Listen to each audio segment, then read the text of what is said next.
D'abord, concernant les initiatives de paix de la République populaire de Chine, ce sont aussi les initiatives de paix du Brésil, de la République sud-africaine. Pourquoi avons-nous attiré l'attention sur cela? Parce que c'est une tentative sincère de trouver une solution. De notre point de vue, cette tentative est équilibrée et ne force rien sur aucune des parties, ni l'Ukraine ni la Russie. C'est pourquoi cela provient de pays neutres qui ne s'impliquent pas dans le conflit, contrairement aux États occidentaux qui, en fait, combattent avec nous à travers les mains des Ukrainiens. Donc, ce qu'ils proposent, bien sûr, mérite une réflexion approfondie, car ce sont des parties réellement engagées dans le conflit. Alors, peut-on arrêter les hostilités maintenant? Vous comprenez, le problème est celui-ci. J'ai déjà parlé de cela, il y a un épuisement des équipements militaires, des munitions, des vivres, et surtout, du personnel des forces armées ukrainiennes. Un épuisement. Et ce que nous voyons réellement sur le champ de bataille aujourd'hui? Eh bien, notre armée avance. L'ennemi ne peut pas s'installer solidement sur les positions où il s'est retiré à un moment donné, ce jour-là, à cette minute précise. Il s'est retiré de manière organisée, mais il ne peut pas s'y consolider. Nos gars avancent à nouveau le lendemain. Et ainsi de suite, encore et encore. S'arrêter pendant une semaine, cela signifie donner à l'ennemi l'opportunité de se renforcer sur ses positions, de se reposer, et d'obtenir l'équipement et les munitions nécessaires, ce qui est crucial pour préparer leur personnel. Cela leur donnerait cette chance. Ce n'est pas comme aujourd'hui. Les gens sont ramassés dans les rues, comme je l'ai déjà dit au ministère de la Défense, attrapés comme des chiens errants. Mais au moins, les chiens errants sont amenés dans des refuges ou des pensions pour animaux, pour ensuite être placés dans des familles. Ici, ils sont simplement envoyés sous les balles. Il n'y a pas de temps pour les préparer.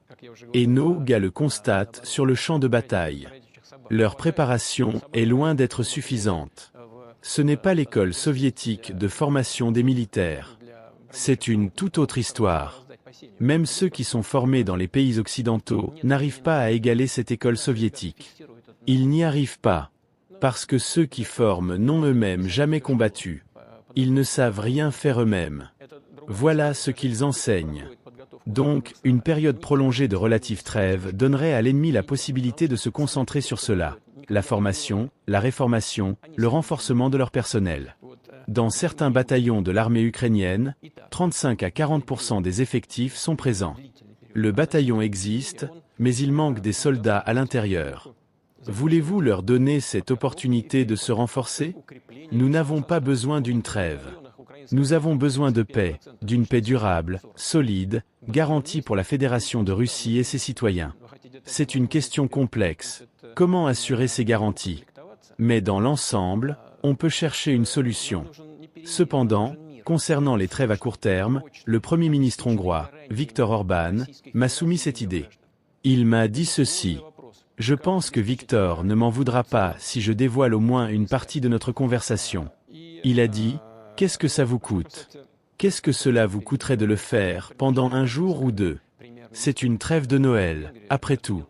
Mais l'ennemi ne pourra rien faire de significatif en 2 ou 3 jours. » J'ai répondu, « Eh bien, oui, probablement. » Mais je lui ai dit, « Parlez d'abord à la partie ukrainienne. » Nous avons accepté au moins 3 fois des initiatives de ce type, pour la navigation en mer Noire, pour les infrastructures énergétiques, et d'autres encore. Erdogan m'a également proposé de poser la question à votre président. C'est ce qui s'est passé. Il me l'a proposé en tant que médiateur. Je lui ai dit que je devais réfléchir. Puis, le lendemain ou le surlendemain, il m'a appelé et m'a dit « Ils sont d'accord ». Et tout à coup, le chef du régime ukrainien annonce « Pas de négociation, pas de trêve ».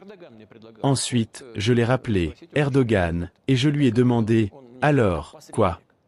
Il m'a répondu « Eh bien, voilà le genre de partenaire que nous avons. » J'ai répondu « Très bien ». Puis, j'ai interrogé Orban.